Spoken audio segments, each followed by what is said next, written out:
The Catholics of Oz is brought to you by the StarQuest Production Network and is made possible by our many generous patrons. If you'd like to support the podcast, please visit sqpn.com/give. You're listening to episode 106 of The Catholics of Oz. The Catholics of Oz is a show where we discuss faith, culture, and what's been happening from an Aussie perspective. Whether it's synods or science, apostolates and apps, providence or productivity. You can hear it right now on The Catholics of Oz. Hello, I'm Lindsay Sant and welcome to episode 106. It's a beautiful spring day here in Australia, at least. I'm not sure what it's like where you are in your part of the world, but hopefully it's nice. But what's also nice is that I am joined by my good friend, Lino Saubolle. Lino, how are you this morning? Good, Lindsay. Yes, the weather's been very good so far for us, but yeah, we're still in spring. Right. OMG, it is the 1st of October tomorrow. I cannot believe. And our daylight savings starts. We lose an hour of sleep for that day, and then it just goes back to daylight savings. Okay, here's a little travel warning. If anyone is, by the time you listen to this podcast, it's too late. But if you arrived in Australia last week, right? So this is when you're listening to this podcast. Last weekend on Sunday in Melbourne, and you notice that people were particularly grumpy, like more than usual, and you've heard that Australians are really polite. I want you to know that Australians are polite. However, we lost an hour of sleep, and there will be a percentage of Melburnians that are very upset if Collingwood lost the grand final. I'm just saying, because those two things are converging at the one time. So I do hope that Collingwood wins. Sorry to the Brisbane fans, the Brisbane Lions, but I would be very worried if we have some very cranky Collingwood fans tomorrow morning because they lost sleep and because their team lost. That's like the that's good.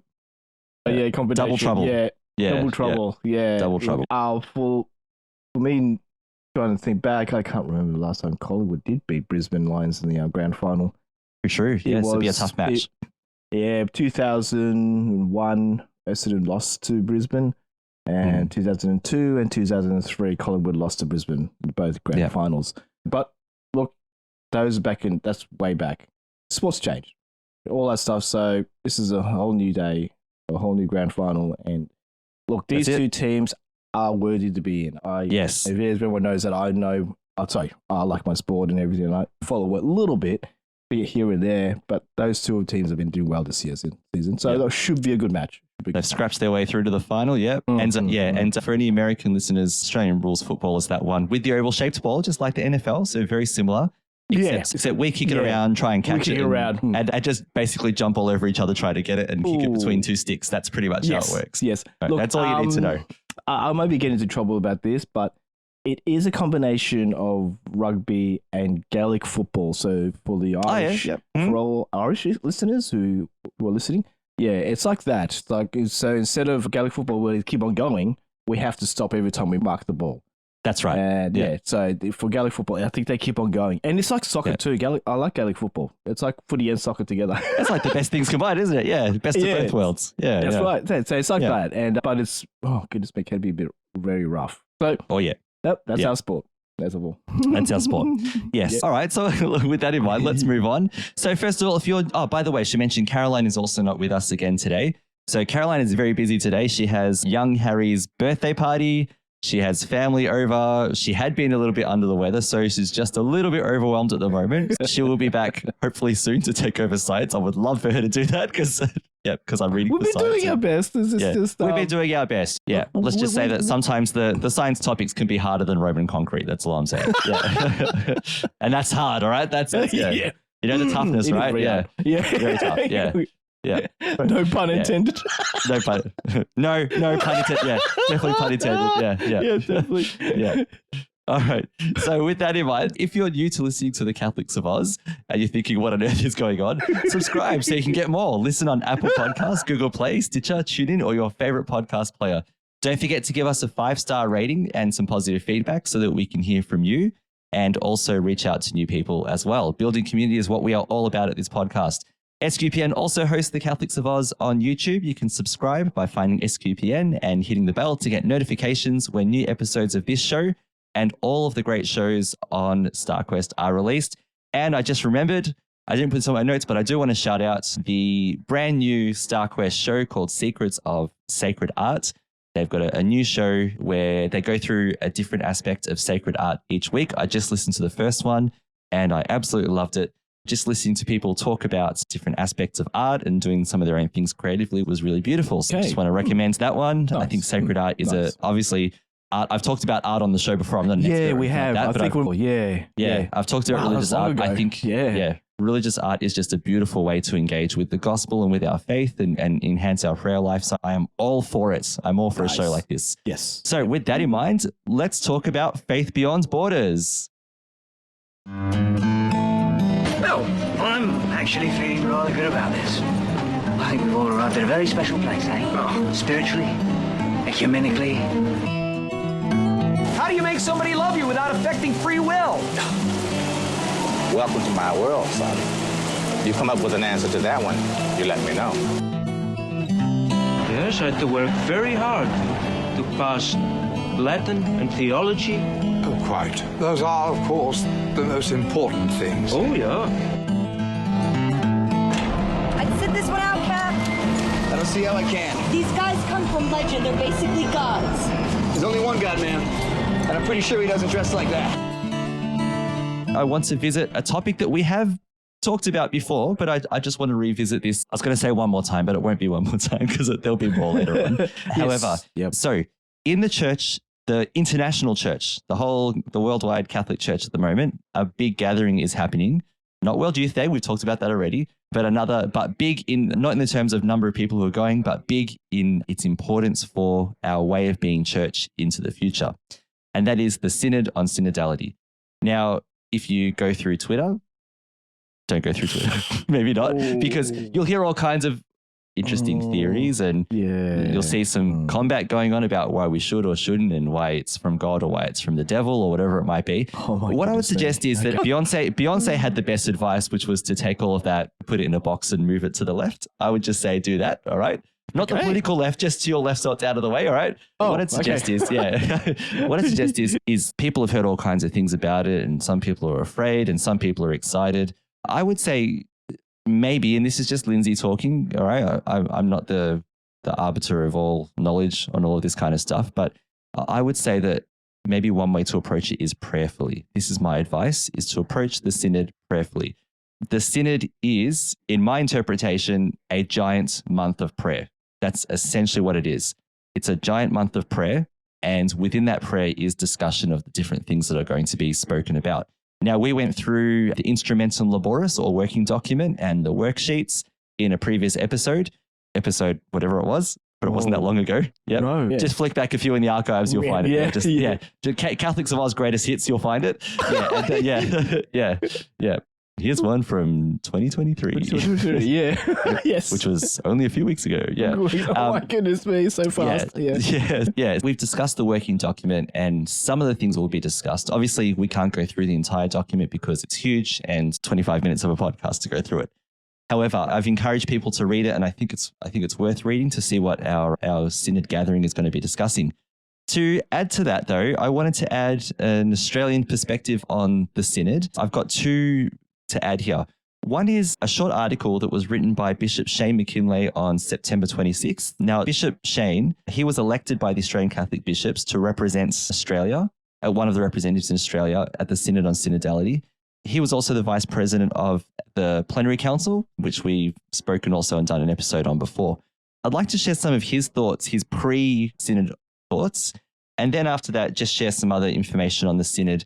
And really, what I'm trying to do is encourage everyone to pray for the Synod, but more importantly, to pray with the Synod. We have been invited to pray with the Synod members as well, because this is not just the 250 or so delegates in Rome who are doing this synodal process. It's all of us.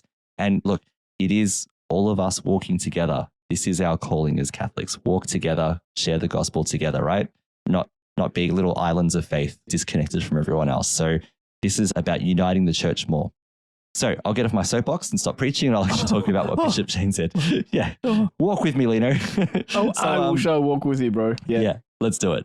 All right. Bishop Shane said the following. He said, later this week, I'll be one of the 15 Australians and hundreds of people from around the world gathering in Rome for the first assembly of what has become known as the Synod on Synodality. So the Synod, this is the first assembly. It'll be followed by a second one in 2024 in October. They're the continuation of what's been dubbed the world's largest ever consultation. He says, when you consider that almost 120 bishops' conferences from every part of the world gathered the thoughts of the people of God in their diocese, that claim makes sense. And what he's referring to there is that before the Synod, every Catholic, and in fact, any person who was interested as well, was invited to make contributions to the Synod questions that had been released. So any diocese, all dioceses were asked to collect responses from Catholics. So anyone who has had the desire to has made a contribution. And we actually went through the collection of all of that. And it's a worldwide document. Over 120 or so bishop conferences around the world have made a contribution, and it represents the unique and specific things that are going on all around the church, not just in one part of the world. No, one part of the world, but everyone else. The entire. Cool. Yeah. Yep. He said the consultation was marked by openness and transparency. And he said that hasn't always been the characteristic of Vatican processes. He says it's part of the wider awareness across the church internationally of how much we can learn from good practices in other parts of society. So we know, for example, that good consultation, transparency, Lino, these are good things to have in any process. Yes, if we make decisions definitely. but we don't consult, or if we consult but we're not transparent about how we looked at people's consultations, then people start to get suspicious. How do I know that what I said was listened to? Or why was this decision made? There's no clear link between the feedback that was given and the final decision that was made. Yeah, that definitely needed. Yeah, and a lot of our politicians don't really do that at times. But anyway, that's another subject to talk about. Yeah, we'll start a political pod. No, we won't. No. I'm sorry. I just what I mean is it's like just being transparent about what you're trying to say, and people want to know to make sure this is good. Yeah, everything, and of course we got the voice coming, and that's another discussion to talk about some other time. So you understand.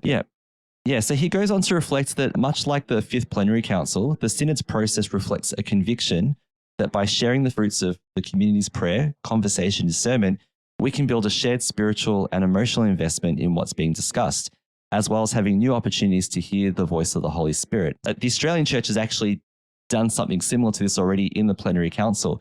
It was a prayerful event as well, where the Australian bishops, as well as the other delegates from all around Australia, were invited to discuss the different areas that had been discerned from our Australian Plenary Council's Instrumentum Laboris. And then from there, they discussed, they prayed often, and then they came up with resolutions and votes and decisions based on all of that. And again, we've talked about that before. When the Synod opens on the 4th of October, so that will be a couple of days after this episode of the podcast is released, he says there has been some discussion about how the openness and transparency that has been evident over the past 3 years might work over the next few weeks. And he said this is also similar to what happens during the Plenary Council journey. So with the Plenary Council, 220,000 people had shared their joys and hopes, their griefs and their anxieties. And he said, we wanted to invite those people to continue their journey with the 275 members who participate and vote in the councils to assemblies. So at the same time, we wanted to create a protected space for council members to engage in prayerful and deeply personal conversations while sharing the fruits of that discernment with the Australian people. So what he's saying is that on one hand, there needs to be some confidentiality because people need to be able to free to say what they think without it then being thrown back at them. Like, for example, like Lindsay Sant, I overheard him at the Plenary Council saying X, he said this, and then it ends up in a newspaper or a Catholic newspaper. Why would Lindsay want to share his thoughts honestly when he's being represented or misrepresented maybe in a way that's out of context?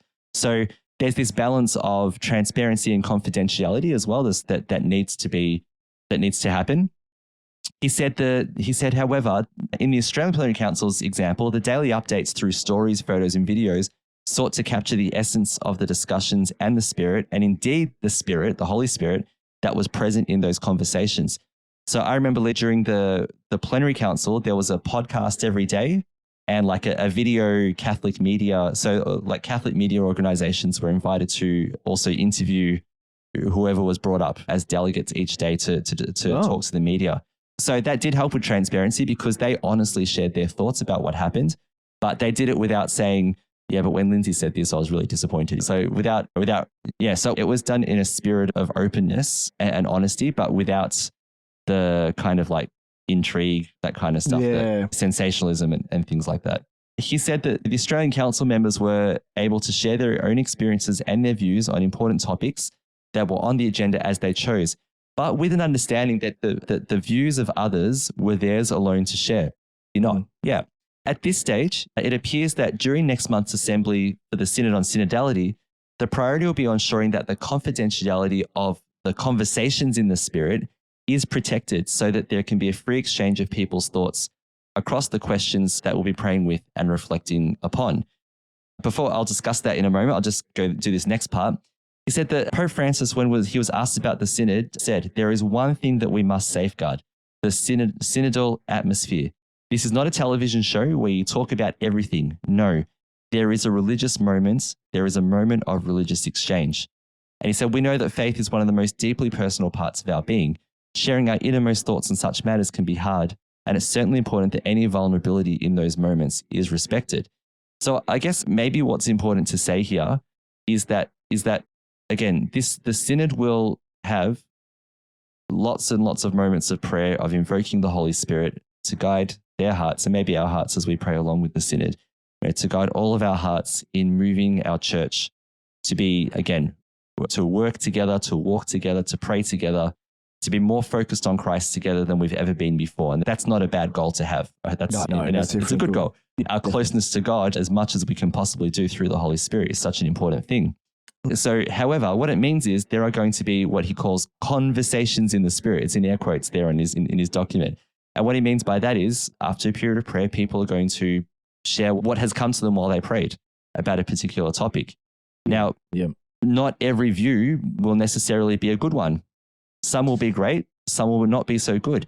But that's what discussion and consultation, that's what always happens, is you put everything out there and it's discussed and assessed and voted on, and it's weighed on its merits. It's weighed in line with church teaching. It's weighed in line with, is this from Christ or is this not? And I don't, definitely. And I think the important thing there is that sometimes people are going to say things that others might not like, right? And if that was to end up being reported or used again as sensationalism or something like that, it's a little bit unfair because the conversations are not the final outcome. They are just the journey towards the final outcome. And in fact, the final outcome won't be known until next October in 2024, because this is only part one of a two-part process. So if the first part of the Synod were to end and media or Catholic media, I'm looking at you, if they were to report church teaching on this is going to be changed and the church is heading for a disaster, or whatever it might be. And you know what? That might sound silly, but people are already writing that before the Synods happens, right? That would not be necessarily a mature response to the Synod. We're being asked to be mature in the Spirit. Those people, the organizations that I'm hinting at, you're Catholics too, and I love you. I just want to put that out there, right? However, all of us have a responsibility to report things carefully, all right? To not look at the sensationalism, to not try and dig into what was this confidential thing this person said in the Spirit. We will get updates. There'll be press conferences in Rome and things like that, which I'm going to struggle to keep up with. And there'll be a final report of the first session. And I think sometimes we have to focus on what's officially stated rather than the intrigue and the mystery and the agenda sometimes. Like, I know that some people will go there with an agenda to report it badly. Unfortunately, that's just the truth, right? Some people will go there with an agenda to report it over enthusiastically as well. I think that's also bad. I actually enjoyed the Australian honesty of the updates that came out of the plenary council daily. And like, the honesty was there. There were Indigenous people that said what they thought. There were bishops who said what they honestly thought each day. When the issue of the vote on women's participation in the church, that was a difficult moment. There was a lot of honesty on that one. And I found that really refreshing because it wasn't about, and there were some Australian Catholic media organizations, I think, who were a bit funky in what they reported on. Putting that aside, that was the minimum compared to the refreshing honesty that wasn't about sensationalizing. So I think that's what we have to look out for. So to conclude, Bishop Shane, he quotes Paolo Ruffini, who's the prefect on the Vatican's Dicastery for Communications, who said, maintaining the confidentiality, the privacy, and I would say the sacredness of certain places for conversation in the Spirit is part and parcel of the desire to make these moments a true opportunity for listening, discernment, and prayer rooted in communion. So people will be able to say what they want to say after their prayer in the Spirit. And I think this is a very diverse crowd that Pope Francis has called in because, for example, he's brought in, now I'm trying to find the words without using political terms. However, in reporting, they will talk about Catholics who are conservative and progressive, right? Blah, blah, blah, whatever. I don't care, all right? However, if you want to use that metric to measure who's going there, there's a mix of both. There's actually a mix of both. So now it's incumbent on them, all of them, as people of the church, to pray in the Spirit together and talk and listen and agree and disagree and do this in a way that is reflective of what it means to be a missionary disciple of Christ. And that's not just for the people who are there. They need to set the example. The rest of us need to follow that example as well. That regardless of where we sit on the spectrum, and again, I really hate that. I passionately hate the idea that we have to be progressive or conservative Catholics or whatever. I think it's nonsense, all right? We are just followers of Christ at the end of the day. Wherever people sit, all of us have a responsibility to be missionary disciples together first. We're funny enough, we're all on the same mission. We're all on the same mission together. Yeah, definitely. Yeah. To finish off this little bit, he says, the Holy Father reminds us the Synod is not a parliament. There you are. So you won't have order, Mr. Speaker. Yeah, all right. And so the proceedings of the Synod will not be captured like a debate in Parliament. However, it's expected that a synthesis report on the first assembly will be published, and that will be used for ongoing discernment by the whole people of God, all of us, in preparation for the next assembly in October. So with that in mind, we seek the rationale for Pope Francis's desire to safeguard the prayerful exchange of ideas during the assembly, while still promoting participation of all of us, the whole people of God, in the broader Synod process. As we Australian participants travel to Rome, we ask you to accompany us in prayer and to stay connected to this ongoing journey of renewal in Jesus Christ. And he says, for our part, we will do what we can to share our reflections on our experiences as part of this global exercise in synodality, both during the assembly and after we return to Australia later in the year. I think this is a really measured approach from Bishop Shane, which is why I used this article. I think this is a really good way to look at it, is that we're going in, we'll experience, and we will share honestly what we experienced. And I think that would be a really good thing to do. Drop the bias, drop the preconceived ideas, or even the already pre-prepared speeches for what we're going to say after the Synod before it's even happened, and then speak about the experience of being synodal with your brothers and sisters who you agree and also disagree with as well. I think that's a mature church. It's the kind of church we're looking for. Definitely. Yeah. What are your thoughts on that, Lino? Yeah, look, this is a good discussion for everyone to have. And it's good to see people's point of views and how they want the church to be closer to us and closer to God and closer to community. And I guess it will be different with different parishes in different areas, would they, Lindsay? Like parishes in, like, say, the islander. Yes, and there is places. A Pacific Islander contingent going, bishops and people. Yes, absolutely. Yeah, and then I think the celebration of Mass will be celebrated differently, and maybe people from different backgrounds will be asking, are we doing it the correct way, or is there something we can involve the community a bit more within our communities, the smaller ones as well, and helping the smaller ones grow? Yeah, and I can only speak really from the Australian perspective. I'm a member of the Universal Catholic Church. I'm baptized like you are of this Universal Catholic Church. But we live in the particular context of Australia, so I can't speak for churches in the United States or in South America or in parts of Europe or the Pacific Islands, wherever it might, or parts of Asia. That's why they're all bringing their perspectives. But what I know is that in our particular context, the church is moving towards missionary discipleship in a bigger way. Right. Not that we haven't cared about missionary discipleship before, but we're moving towards it in a way that focuses on renewing it and deepening it, and includes not just a couple of Catholics, but everyone in a parish understanding that they're a missionary disciple. It's a big goal. It's a huge goal. It's a difficult and challenging goal, but it's such an important one as well. And I'd be interested to see what if the Synod is able to produce more for us. What does synodality add to our being missionary discipleships? Taking the way together, listening to each other. Those three themes: communion, participation. That's correct. Mission, I think it was the other one. Sorry, I hate listing things so I forget. But But all of this is what we're being asked to overlay into our missionary discipleship as well. So like I said, I think this is really important because as I started with, this is about, for me, the Synod is about our way of being a church. And I think from what I can see, one of the things is about being more prayerful, more reliance on the Holy Spirit. If we're Catholics, we do things in the context of prayer. It's not about me. It's we surrender to God and then we do whatever it is we're being asked to do. And we discern in our context what it is that God is calling us to do so that the face of Christ is seen, not our face, but the face of Christ is seen in our actions and our words and our preaching and our prayer and our gathering, and list all those things that we do where Christ needs to be known. So just briefly, and go on. Yep. No, I'll just quickly like to know, is keeping our prayers more the outreach in the regional areas of our Catholic faith and the communities out there, more the Northern Territory and in the outback areas where there are small Catholic communities happening, and it's great Remotes, to know that. yeah, exactly, yeah. That's the word I wanted to say, is the remote communities, and it's great to know their voices will be heard as well and listened to, because it just seems like all the bigger area, it gets all the more. Well, that's what we're hearing and everything, and that's just sadly that's what the media is like.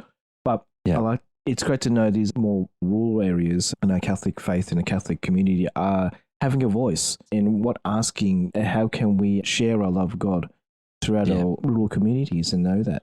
So Agreed. All right. So with that in mind, I wanted to share a brief article. We've actually covered this before, but this simplifies it really nicely.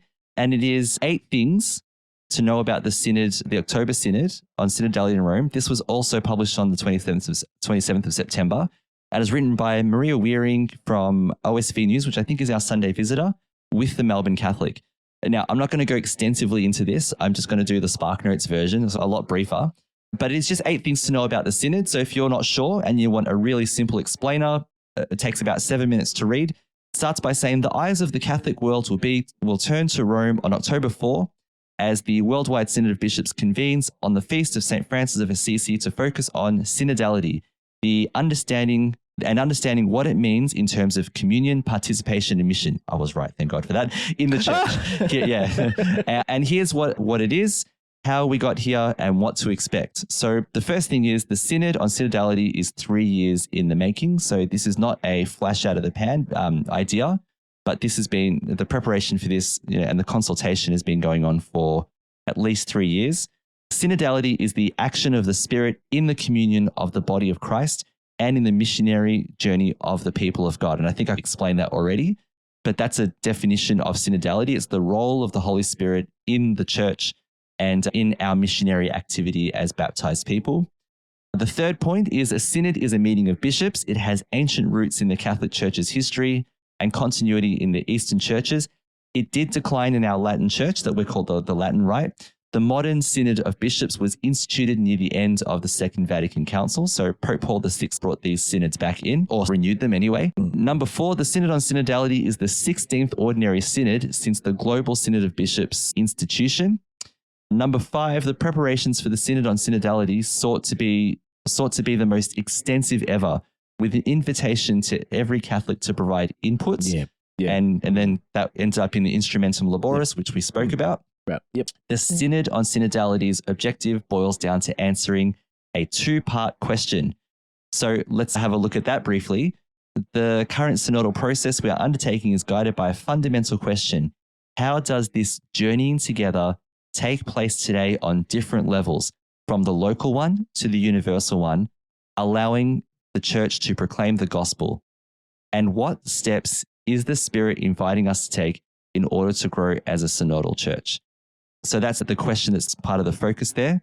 And then there's, in terms of communion, participation, and mission, how can we be more fully a sign and instrument of union with God and of the unity of all humanity?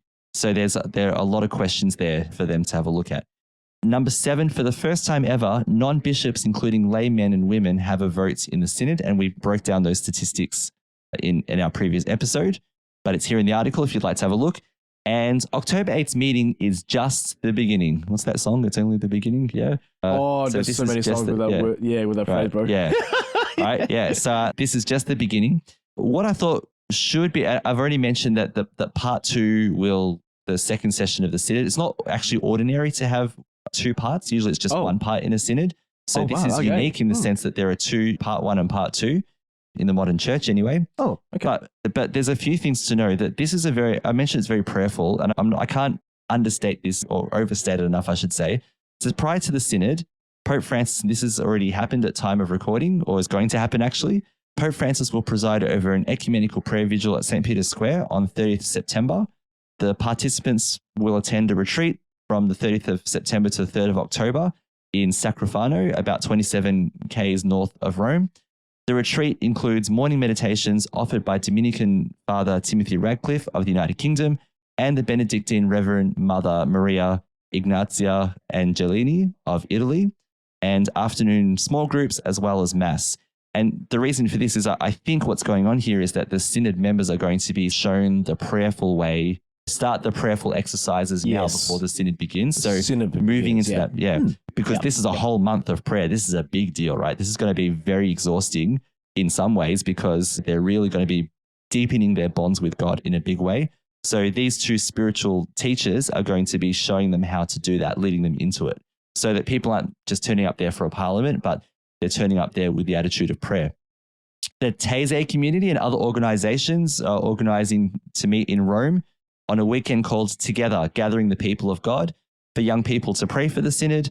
And the Synod's General Assembly, as we mentioned, opens on the 4th of October with a papal mass that includes new cardinals created at the 30th of September consistory. So there's some fun facts about the Synod, and this article will be in our show notes. Lino, before we move on, anything else you wanted to add? Who are the Taizé community? Taizé? So Taizé it's a beautiful form of prayer, and it's chanting. So they sing a Taizé hymn is a hymn that is usually 1 or 2 or 3 lines that you repeat over and over again over a period of time. So it's very slow, very meditative. Usually they'll take a line from the gospel. Like there's one that goes, usually actually they're in Latin, but there's also, so sometimes you might pray or sing them in Latin, but if you know what the meaning of the words are, which they should probably tell you beforehand, you're concentrating a lot on what you're saying. But there are things like Jesus saying to his apostles, there's one that goes, I'm not going to sing it, goes, stay with me, remain here with me, watch and pray. And this is Jesus before, when he goes to pray on his own in the garden before he's arrested. Okay. He tells them, stay and pray. So they turn that into a line that people sing, and you sing it over and over again. And this could be 10 minutes, 20 minutes, half an hour, and you sing it together. And it is a beautiful way to pray. I've experienced it before a few times at different like camps and things like that. Okay. And it seems like it seems like when I say half an hour, you might think, oh my gosh, I can't do that. But it goes by so quickly because you are so deep in the movement of prayer. And as you're repeating these lines, it stays with you afterwards as well. Watch and pray like that, and you become part of that scripture passage, and it's quite beautiful. Yeah, I recommend if anyone wants to just Google Taizé hymns and have a look at some of them. There's one, which one? I forgot what it is, but there are 1 or 2 in our worship books for Easter, for Good Friday. There are actually a couple of Taizé hymns in the Australian really? Songbook. Yeah, I think it's Songbook number 3 or whatever it is. Okay. But I forgot what they were, but there's some Taizé, maybe it is Watch and Pray. I don't know. Anyway, there are some really beautiful ones. Yeah. There's one that says simply where there is God, there is love. And I think you sing that over and over again. Yeah. There are just some beautiful phrases that you just sing over and over again, and you're deepened into it. So if you haven't experienced Taizé prayer, anyone, have a go. Find someone, look it up online, have a go. Yeah. Yes. Absolutely beautiful way to pray. Yeah. Wow. Okay. Cool. Yeah. I just wanted that question. I was like, is that I thought the Taizé community is that a place? How it is? It's like an Upton community or a Dandenong community. Yeah. The Taizé community, are they? Taizé prayer comes out of France. I don't know if the place was called Taizé, but it comes out of France. Okay. Yeah. Nice. There's a Taizé community. Yeah. Cool. Caroline and I actually have an uncle, our Uncle Michael, if you're listening, hello Uncle Michael, who travels and does Taizé prayer. He's talked about how beautiful it is as well. Nice. And I've seen when I went to Malta in 2016, I got really excited by this. His little Taizé setup with like beautiful statues and prayers and icons and things like that. It's a very deep and spiritual way to pray. I can't recommend it and endorse it enough. Honestly, it's beautiful. Yeah. Cool. Okay. That's Yep. All right. With that, let's move on and let's have a go at talking about science. What a fine day for science. You have any hobbies? I collect spores, molds, and fungus. Can you reverse the polarity? I'll do my best. Science, science, science, science, science. Science, science, science, science, science. Yeah, I like science. All right. So if ever I needed someone to Taze pray for me, this would be it. Yeah. All right. Yeah, here we go. Lino, I'm not going to do a tally of our topics because as you and I, when Caroline hasn't been able to do science, we've had some very interesting ones. Yeah, so this one doesn't involve robots. It doesn't involve mushrooms. It doesn't involve concrete. All right. But it does involve dinosaurs. So let's move on to it. Yeah. We'll try this out. Let's over this. Woo. Okay. So I'm going to do my best to wade through this one. So the article that I'm using is from Science News, and it's titled New Computer Analysis Hints Volcanism Killed the Dinosaurs, Not an Asteroid. Interesting topic because what if we've always been told it was an asteroid impact, It's right? an asteroid. Or asteroid or asteroids? No, Asteroid. It was a massive impact. Yeah. Wow. Okay. Yeah. So the Mexican impact site in, I hope I get this right, Chicxulub, the Chicxulub crater is this massive crater that shows, which is an impact crater from an asteroid colliding with the Earth many million years ago and wiping out the dinosaurs. Now, this article challenges that. Doesn't mean that it's correct. I need to point this out. In fact, there are some challenges to the assumptions made at the end, which I'll go through as well. But this is interesting because they used a computer analysis. They plugged some variables into a computer, and then the computer came up with what's the most probable outcome for what killed the dinosaurs. So I'll talk about what the computer says happened and how that is being challenged by different scientists. If anything, it doesn't really, I don't know, does it change our understanding of how dinosaurs were wiped out? Maybe not, but it's interesting. I'll just say that. In terms of discussion and looking at all the variables, this is an interesting one. So basically, here's what happens. For decades, scientists have vigorously debated whether an asteroid strike or massive volcanic eruptions ended the reign of dinosaurs 66 million years ago. Roughly 3/4 of all life on Earth, including all non-bird dinosaurs, were extinct at that time, putting a dramatic end to the Cretaceous period. So researchers have devised a new way to identify the true dino killer. Let computers take a crack at it. So they're basically asking ChatGPT. No, it's I was about to say, asking AI. Yeah. It's a lot more advanced than that. Yeah. Oh, no. Yeah. So after their computational efforts, it says here, the outcome from the computer was that the massive bursts of gas produced by the Deccan Traps eruption was solely responsible for causing the extinction event. I needed to look up what the Deccan Traps were because I had no idea, but they are an area of India that were basically evidence of massive, and we're talking about huge volcano flows, right? And there's actually a photo in the article. If you've got the article there and you scroll down, you'll see this evidence of these massive, it was an area of massive volcanic activity. Not anymore. Now it's dormant or whatever. There's no volcano there now. That is huge. I think, yeah. That area is huge. It's like it's a massive river. Area. Oh, yeah. Well, lava coming through. Oh my goodness. Yeah. So if you were there, it'd be amazing to see. You'd be dead, but it'd be amazing to see. So the eruptions from the Deccan Traps lasted roughly 1 million years and spewed massive amounts of gas-ridden lava across what's now Western India. So the computer believes, the computer is based on the evidence it's been given anyway, it says it's the gases from this lava that killed, that wiped out the dinosaurs and any non-bird like species. Rather than come at it from the perspective of let's blame the volcanoes and explain why, or let's blame asteroids and explain why, the goal was to have as little human input or bias in the process as possible. And this is from Dartmouth computational geologist Alexander Cox. So the idea was, if we just plug the variables into a computer, what would a computer say? So the idea was to work backwards using evidence from the scene of the crime. Scientists do have a smoking gun. They have cores drilled into deep ocean sediments, which contain geologic data pointing to deadly bursts of gas to the atmosphere, particularly planet-warming carbon dioxide and ocean acidifying sulfur dioxide. He says, but such gases could have come from the asteroid strike as it incinerated rocks on the planet's surface, Cox says, or from the Deccan Traps eruption. So previous efforts to understand the source of the gases have focused on timing, examining pulses of lava placement during the Deccan Traps eruptions. And there's a link to that in the article if you want to investigate that further. But Cox says we only have best guesses about how much initial gas was in the lava. Estimated carbon dioxide concentrations in the lava, for example, vary by an order of magnitude, he says. So that's why we approach this from a gas emissions perspective rather than a lava flow perspective.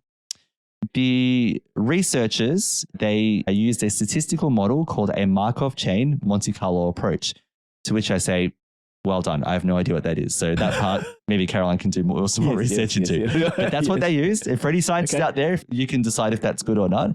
But that approach systematically considers the probability of different scenarios of gas emissions from different sources, converging towards possible solutions as the result of simulations move closer and closer to geologic observations. Yes, I read that word for word because I have no idea what it means. Anyway, no, but basically, look, it's the probability of all these different scenarios coming together, did it, and what outcomes can we get from that? So what made their approach powerful is that they harnessed 128 different processors, ORS, to run scenarios in parallel. So they've got all these powerful computers all running together. The processors then compared how they're doing at the end of every model run, like classmates comparing answers. Or in Catholic talk, they had a computer synod. There you go. Yeah. Although there was no praying. The computers didn't pray. But anyway, they didn't rely on the Holy Spirit for the outcome in this case. But that parallel computing meant that computations would otherwise have that would have taken a year took only a few days. So again, this was a very powerful process. Yeah. That's a real So lots of data that they had to work with. So the observations that were used for the computers to process were data collected from 3 cores drilled. So this is core samples they drill out of the ground, which are many millions of years old. So these are deep sea sediments that spanned 67 million to 65 years ago. Wow. Yeah. Wow.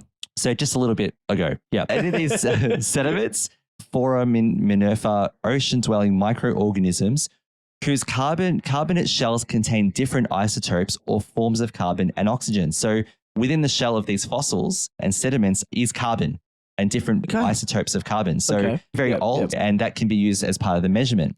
So the shell's chemical makeup records the ocean chemistry at the time of their formation. So that can be used as a proxy to infer past global temperatures, as well as how many creatures were thriving in the oceans and how much carbon was moving between the atmosphere, ocean, and land.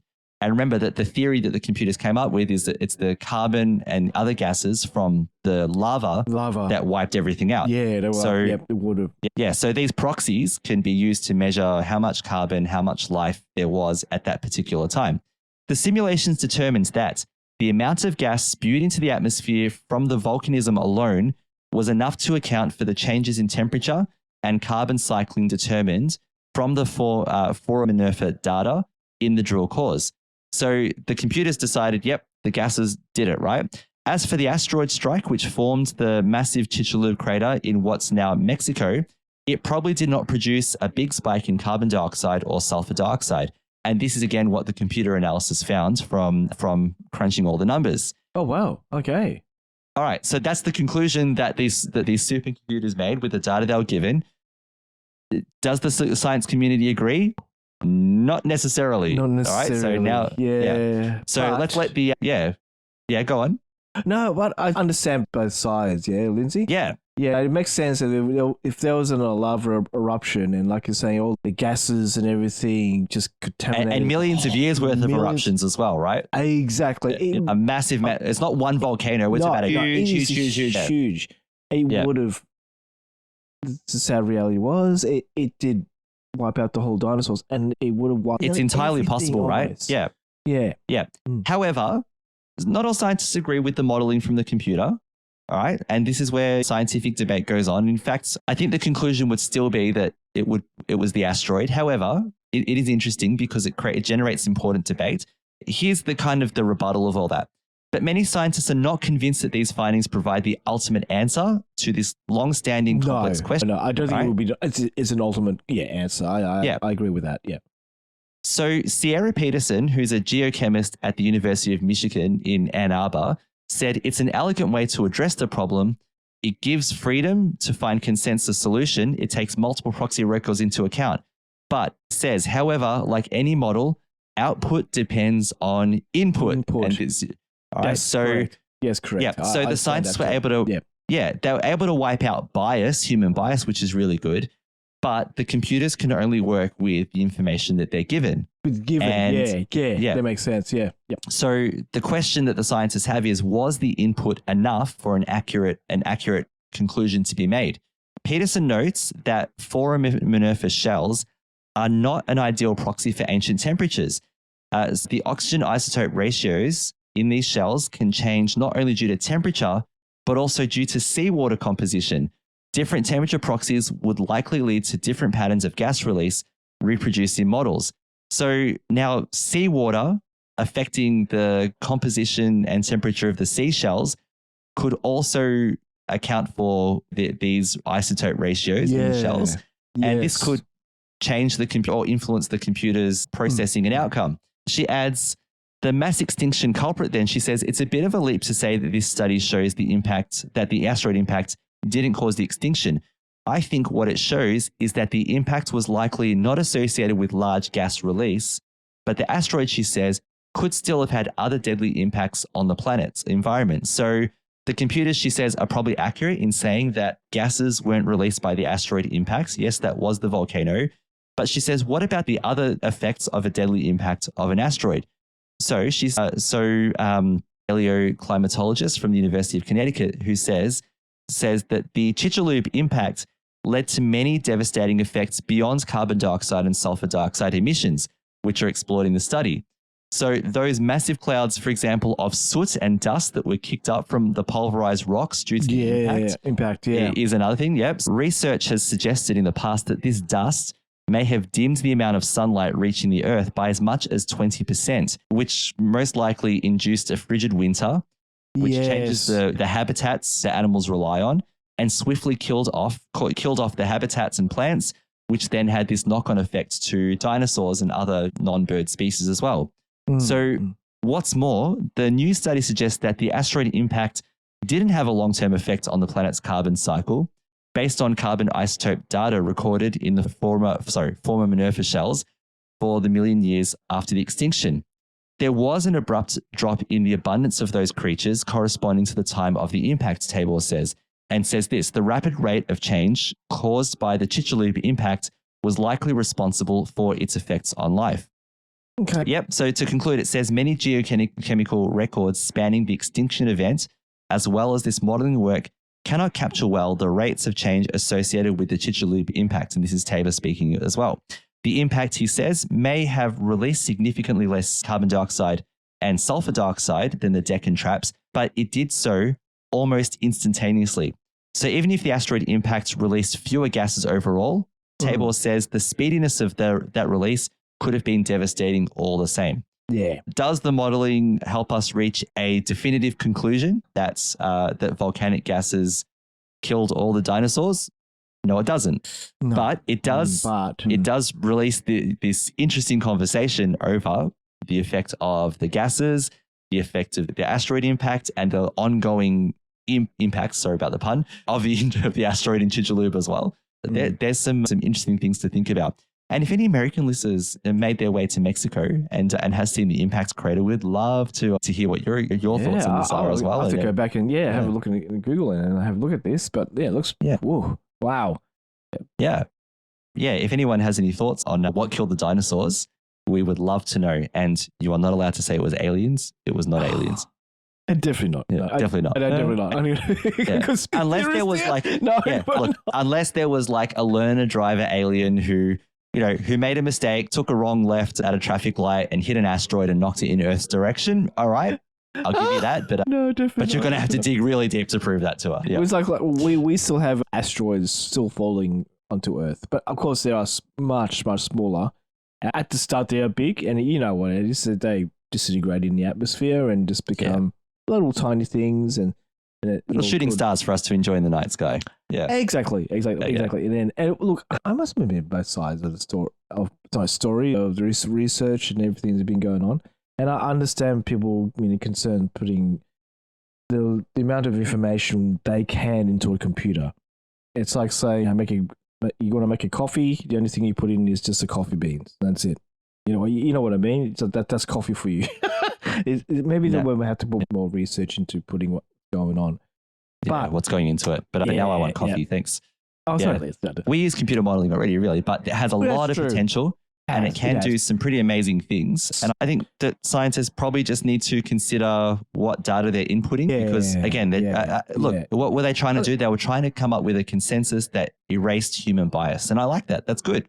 Yeah, so that you're not leading towards a conclusion before even starting the experiment, right? So exactly. Computers won't. Exactly. I don't think computers have bias. I hope, unless they're, maybe they have less bias either way. That's the only way they can have bias is being programmed from us. Yeah.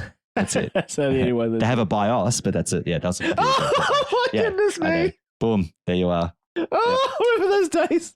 Oh, Happy science. Yeah, I know. That's right. I think we still have BIOS. So, but anyway, And if anyone works in this field and you're listening, if you'd like to share a short statement or something for us to clarify, we'd love to know. Yeah. All right. Cool. With that, let's roar our way into entertainment. I don't know where you get your delusions, laser brain.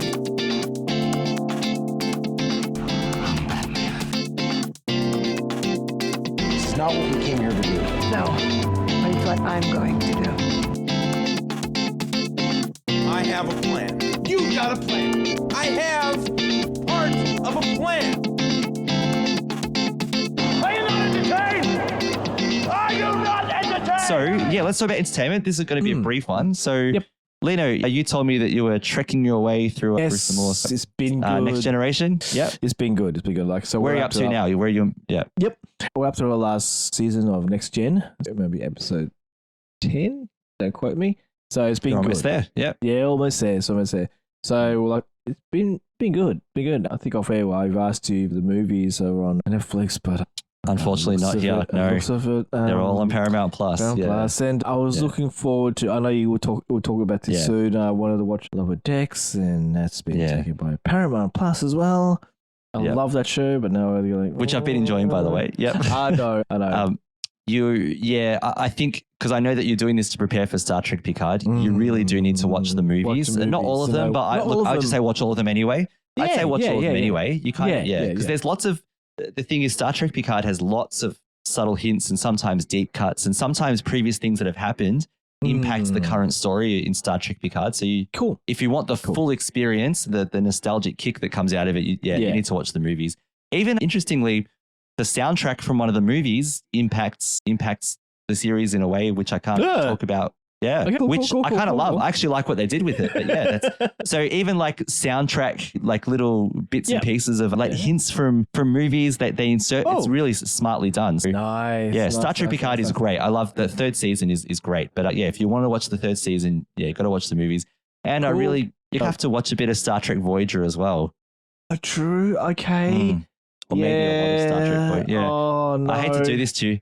Have you watched Deep Space Nine? You know what? Actually, I think about it. I've watched Voyager and Deep Space Nine. I'm sorry to say this, but Bernadette's going to have to. Now that I think about it, you need to watch Deep Space Nine for it to make sense in a lot of ways too. I'm so sorry. Yeah. I have to go through Quark all over again, and I didn't. That's great. I love Quark is all right at Deep Space. DS9, but yeah. Okay. Oh. So keep at it. You'll be rewarded for your efforts. Yeah. I have to ask Bernadette. If she wants to just finish Next Gen and just go back in Picard. I may tell her she needs to watch. Yeah. While we're watching Picard, I'll tell her the characters from there, and then ask her, "Would you like to go back to Voyager and on Deep Space Nine and see those characters if you want to know?" Put it this way. Put it this way: the antagonist is related to Deep Space Nine. A significant character in Star Trek Picard. Actually, two of the characters, one significant, one minor, related to Star Trek Voyager. Oh, wow. I'm sorry, Lino. You're just going to have to do your homework. Yeah. Okay. All right. Yeah. We can go. No. Yeah. Good luck. No. Yeah. Good luck. Yeah. Yeah. All right. Anyway, so enjoy that. I've been watching. Star Trek's awesome. I love watching it. I've been watching Lower Decks. I've been enjoying all the episodes. As always, there's a bit of grown-up humor, so you can't watch it with your kids. Most of it's really most of the shows, the episodes are really funny. There was a great moment, which is non-spoiler, so I'll just talk about it. There's a really funny moment in one episode where the Cerritos has been taken over and the people are taking the ship back to their home planet. But to get to their home planet, they have to go through the Romulan neutral zone, which is a big, right? Is it causes intergalactic war and so on. Galactic war if they want to go back again. Yeah. Yeah. So anyway, they managed to get the ship back and the captain runs to the console and stops the ship and then turns it around. And as they turn around, a Romulan ship decloaks. And then the crew, like they're watching the ship get close to the line and then turn around and the crew all go, oh, because they wanted to blow it up. And then and the captain says something like, oh, you really thought they were going to cross the neutral zone, everyone? Come on. He goes, let's cloak the ship and go to Sector 87. He goes, we can lurk over there. It's so silly. It's just that. I love it. So funny. Yeah. Yeah, that part, like the whole episode, I was like, and then I saw that, I just died laughing. It was so funny. I was just like, it came out of nowhere. It's like, we can lurk over there. Very good, yeah. Brief one from me. This one is children's sports. I've been on school holidays. It does not feel, I feel like I need another week. I've been doing, so yeah, I started the first few days sick. Then it was all about Damien's tennis and Alexander's swimming and my schoolwork. And I actually haven't had a break yet. So yeah, I'm going to start term 4 in a very interesting way. Yeah. Okay. Anyway, welcome to life. What has been a highlight though is that, Damien, so Alexander has been doing like these swimming lessons. Alexander's 5 now. We'll be doing a lot of catch up. Yep. His swimming place does an accelerated program during the holidays. So he basically just does 4 mornings of swimming lessons, which has been good. So that's been good for him. Yeah. So just like four half-an-hour sessions in a row instead of once a week. Yeah. So it means Isabel and I have been getting up early and taking him swimming on the holidays. So that's all right. Cool. And then the other one is Damien. As parents, we listen to our kids and we try and see how they're going. So this all started because Damien played a tennis match as part of his weekly club competition, or season competition. About 4 weeks ago, whatever it was, 5 weeks ago. He played this match that he should have won, and he knows he should have won, and we all know, right? But he froze up in the match. We were there when we watched it. Oh no, this was the week before. This was the week before. Sorry, okay, that's the one we. So the one that you watched that he lost, this was a kid who was way higher than him, and that was fine, right? That was good experience for him. So there's no issue there, right? Remember, we were all proud of him because he played well in that match. Yeah, definitely. I'm sorry, I have to say, but he had to blame the wind. And there was the wind. Yeah, we talked. Yeah, that's right. Yeah, goodness me. Yeah, but he froze up in this match that he lost. He played, but he just froze. He played really safe, and he got creamed. Right, he got destroyed in this match, and he was really bummed about it. He was really down in the dumps. And kids go through. Our kids all go through ups and downs and whatever. And so I was trying to find a way to help him, to remind him that it's okay, that it happens to all of us. But I was also trying to help him break out of that mentality that it might happen again, that he might freeze again. The first thing I did was I got some motivational phrases. I Googled how to motivate your kids in their sports as a parent. So without being an obsessive parent, you should have won. That was terrible. What was going on? But they're more positive. So I found these seven tips and I turned them into phrases and slogans and I printed them. I put them all over the house. So he sees them all the time now, wherever he goes, just to help him out. And we discussed it and everything. And then I found out that Melbourne Park, where the Australian Open happens, they have they call it a camp. It's not actually a camp. It's just 4 days in a row of tennis lessons, but it's intensive, right? In the sense that instead of being an hour of tennis, it's like going to school and doing tennis all day. Yeah. Wow. So I booked 3 days of that for him and he really loved it. It was really good, right? And then he wanted to put it to the test. And we found out that there's this universal tennis rating that all players, even kids, can sign up for. Cool. And then they can play universal tennis rating tournaments. So he played a tournament. I think I talked about this last episode already. He played a tournament where he lost the first match, then won the next. Won the next two. Yeah. Yeah. And he beat the kid who beat the kid that beat him. I think I mentioned that as well. And really what happens, that tournament culminated in him finding his tennis. He found his style and he used it to great, and he beat a kid that he thought was he actually thought it was guaranteed that the kid was going to beat him, right? They ended up having this epic clash, and congratulations to both of them on a stunning match, these two kids, right? Damien and this other kid that he played. And I actually had a really good chat with the parents during the match and after about just how excellent these two kids played together. Then Damien did another tournament yesterday at time of recording. And this one was they had to play 2 sets to win. So to win, this was a 6-game set rather than a 4-game fast 4 format. So this was the full thing. Yeah. And so basically there were four other players in his division. And in this case, it was elimination, right? If you won, you moved to the final match. If you lost, you played a consolation match against the other person who lost their other match. So Damien brought his new tennis style in, and he beat the first one 6-2, 6-2, which was great. The other player also played well, but in the end, Damien just got the points where it counted. So he won 6-2, 6-2. Then he played an even more challenging kid who played really well, but then he managed to win. So the first set was really tense in the sense that like it's a heart stopper, not because the kids were fighting or anything. Right? It's just really tense. Damien got it to a tiebreaker. Oh, so he was down 6-5 and got it to a first set. Got it to a 6-all tiebreaker, and then he confidently won the tiebreaker 7-3. Thank God, after all the tension of my heart was in my mouth, and I have to, as a parent, I have to sit there and keep my mouth shut. So that happened. You can always cheer. Yeah. We always cheer and everything, but you can't do too much. You don't want to put the kids off, right? Because they're children at the end of the day. And then he won the second set 6-2 comfortably, thankfully. And I think maybe the other kid might have got a bit discouraged because he'd come so far in that first set and then he dropped it in a tiebreaker, which psychologically you have to recover from. It is a psychological game too. This is where all the greatest players come from. Yeah. They've been through this. They've gone down a set, 2 or 3 sets. Yeah. The game's over. But 2 sets down. You've got to work hard, dig deep to come back. And that's where you go. Yeah. Yeah. So they rallied really well, but Damien had the edge and he won the second set 6-2 and he came away with a trophy. So he was a singles champion for that tournament, which was great. So he'll be looking to play in other tournaments but that was really good of him. He felt really good. So we went from a place of, again, this is about parenting your kids in sports, right?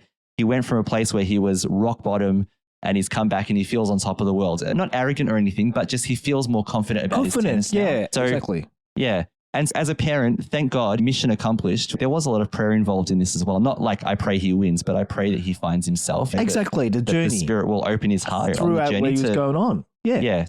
Just to play good tennis, not to win tournaments, but to say, all right, I lost the match, but know that he played well. He found the courage to stick to it, and he came away with a tournament win, which was both of us didn't expect, but we're really happy about. It was a big battle that last match, so good on him. Nice. Yeah. Mm-hmm. So with that in mind, let's finish off the show. Before we go, we'd like to take a moment to thank our patrons who make it possible for us to create the Catholics of Oz. And today, we'd love to thank Tim N, Rocco F, JS, Ryan H, and Patrick C. Through their generous donations at sqpn.com/give, they make it possible for the Catholics of Oz and all the other shows at StarQuest to continue. You can visit them. You can join them. You can't visit them. That would be a breach of privacy. Oh! But you can join them. You can join them by visiting sqpn.com/give. Also, we'd love to know your thoughts on the topics that we've discussed today. You can send us feedback by visiting sqpn.com/Oz, where you can get our links and show notes for today's episode. Don't forget to sign up to the StarQuest newsletter to get updates about your favorite shows, sqpn.com/about/newsletter, and to discuss our shows on Discord at sqpn.com/Discord. And you can come to our own Facebook page, Catholics of Oz, facebook.com/Catholics of Oz, spelled OZ, and also join SQPN on all of its socials at Facebook and Twitter and Instagram and anywhere else where it is. Also, you can reach us by email at catholicsofOz@sqpn.com. Lino, thank you so much for being part of the show today. It has been absolutely amazing. I can't believe that dinosaur. And now it's it's moving and it sounds so good. So good. Cool. Yeah. Yep. No, it's awesome. So look and see what happens with the Synod. And what do you think about asteroids and gases and what killed the dinosaurs? You want to know? That was going to be a good debate. Oh, no, debate. Sorry, my bad. Discussion. Scientific debate. Discussion. Scientific discussion. Yeah, I think it would be interesting. Marked by synodality. Yeah. Yes, please. Yes, please. And please. Don't be so bad, man. Yeah. And once again, I'm Lindsay Sant, and thank you so much for joining us for episode 106 of the Catholics of Oz on StarQuest. Here's another show on the StarQuest network you're sure to enjoy. The Secrets of Stargate. Find it wherever fine podcasts are found or at sqpn.com/Stargate. We'd like to thank Patrick McCaffrey of Moonshadow Studios for editing this episode. To have your audio edited professionally and with care, check out more of Patrick's work at moonshadowstudios.biz. That's moonshadowstudios.biz.